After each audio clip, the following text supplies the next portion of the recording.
So, let's talk about Netflix. For, what, 2 decades now, they've been the absolute king of streaming, right? Their whole empire was built on this one simple, brilliant idea: a giant library with everything you could ever want to watch. But here's the crazy thought. What if that very thing, their greatest strength, is now their most dangerous weakness? And to keep us all hooked, Netflix is stuck on this, well, it's like a content treadmill, and it costs them a staggering $18 billion a year. That's just insane. They have to keep running, keep pumping out money, just to find the next big hit so we don't cancel. And look, that strategy totally worked. It won them the past. But is it going to be enough to win the future? I'm not so sure. To really get a handle on where Netflix is headed, we've got to look back at how they got here. It's kind of like a two-act play. First, you have their incredible win against the old guard. And then you have the trap they've built for themselves with all that success. All right, Act 1, winning the past. I mean, this is a total David versus Goliath story. And it all kicks off with one of the most legendary moments of corporate arrogance you'll ever hear about. Okay, picture this. It's the year 2000. The dot-com bubble is bursting, and Netflix is bleeding cash. So they go cap in hand to the absolute giant of home video, Blockbuster, and offer to sell for just $50 million. And what does Blockbuster do? They don't just say no. They literally laugh them out of the room. They just saw this tiny mail-order company. They completely missed that this little red envelope was actually a weapon, aimed right at the one thing everyone hated about them: those damn late fees. And what came next was just a masterclass in playing the long game.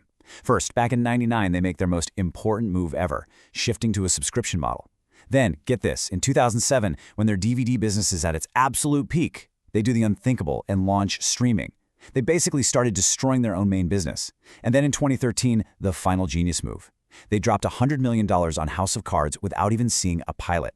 That's what turned them from a tech company into a real Hollywood play. And that brings us to today. Act 2. The Gilded Cage. I mean, let's be real. Netflix won. They are the king of the hill. They're the default. But the thing about being at the top is that it's a long way down. And that fortress they built, it might not be as strong as it looks. The scale of their success, I mean, it's just mind-boggling. Over 301 million people are paying for Netflix. Think about that. Their name is literally a verb now. They are, no question, the go-to for entertainment anywhere in the world. But this is where that paradox comes in. You can see it right here. All of their biggest strengths are also creating their biggest weaknesses. That giant subscriber base, it needs to be fed constantly by that expensive content treadmill. And their global reach, well, it puts them in a bare-knuckle brawl for something way more precious than our money. They're fighting for our attention. And if you just look at their direct competitors in the streaming wars, you can see it's a super tight race. You've got Amazon, Disney, Max. I mean, these are giants with bottomless pockets and decades of beloved IP. So yeah, Netflix might be on the lead, but they're in the middle of an absolute knife fight. But here's the twist, and this is the most important part of this whole section. Those guys aren't even the real competition. You know, Reed Hastings, the founder, once said their biggest competitor is sleep. And he wasn't really joking. The real war is for your active attention. It's against YouTube, TikTok, gaming. Think about it. These platforms aren't just places you go to watch stuff. They're places you go to do stuff, to connect. And in this new world, just sitting back and watching, that's the losing strategy. So that's the big question, right? How does Netflix escape this gilded cage and actually win the next decade? Well, that brings us to Act 3. And this is where we lay out a pretty bold new playbook. Okay, so here's the core idea. It's simple, but it changes everything. For Netflix to really thrive, they have to shift their entire focus away from just what you watch and towards who you watch it with and what you do about it after. They need to stop being a content library and start being a community network. The goal here is to build something called a community moat. Right now, let's be honest, it's super easy to leave Netflix, right? You just cancel. You can always sign back up when the next season of Stranger Things drops.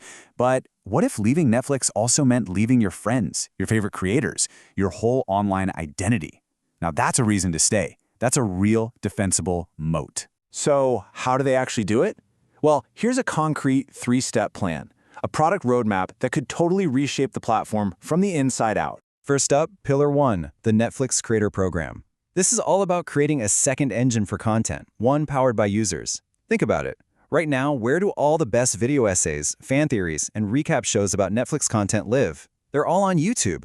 Netflix is basically paying to throw this huge expensive party, but then everyone goes over to YouTube's house for the after party. This plan is about bringing that party back home onto Netflix itself.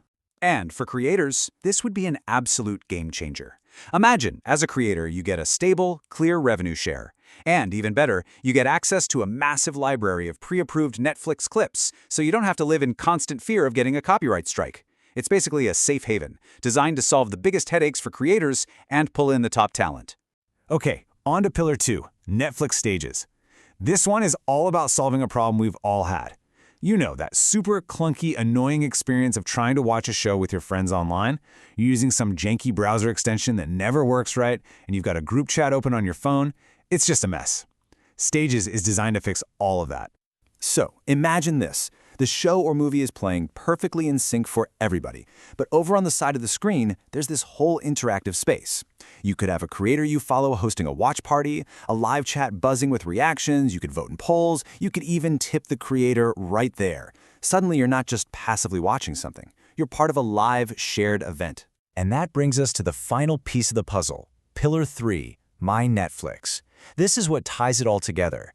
The idea is to take your profile, which right now is just, a boring list of who's watching, and turn it into a public page that's all about your identity as a fan. Think of it like a gamified social profile.